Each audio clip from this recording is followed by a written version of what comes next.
আসসালামু আলাইকুম ভিউয়ার্স, কেমন আছেন? নিশ্চয়ই সবাই খুব ভালো আছেন। আজকে আমি রান্না করব ছুরি শুটকি। ছুরি শুটকি অনেকেই খেতে পছন্দ করেন। ছুরি শুটকিটা অনেকে ভর্তা খেয়ে থাকেন। আমি ছুরি শুটকিটা ছোট ছোট করে কেটে ধুয়ে পরিষ্কার করে তাওয়ায় একটু টেলে নিয়েছি। তারপর কড়াইয়ে রসুন দিয়ে দিলাম, সুন্দর করে ধুয়েও নিয়েছি।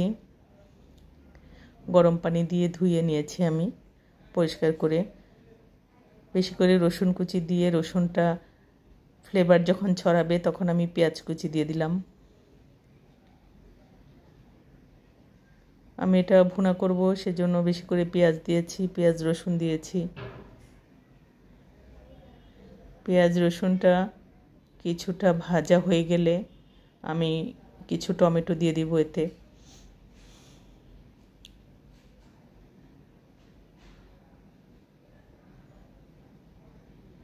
টমেটোগুলো আমি ভালো করে নেড়ে চেড়ে দিলাম।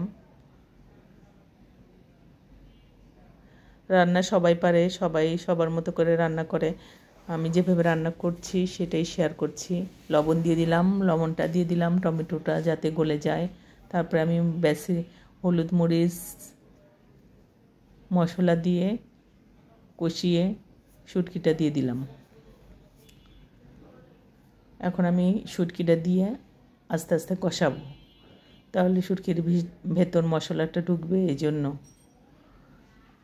আমি ভালো করে শুটকি দিয়ে এখন কষিয়ে নেব আস্তে আস্তে।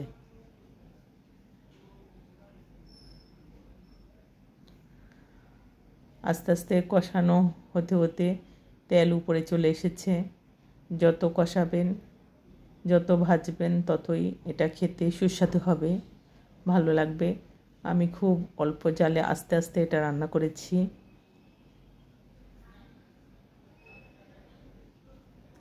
এটা হাই হিটে রান্না করা যাবে না, এটা একদম অল্প আঁচে আস্তে আস্তে রান্না করতে হবে।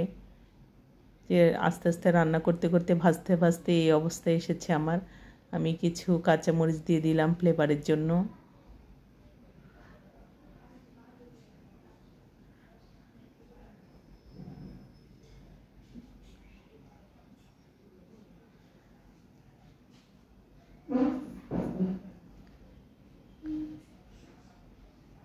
এই অবস্থা হয়েছে আমার শুটকিটা।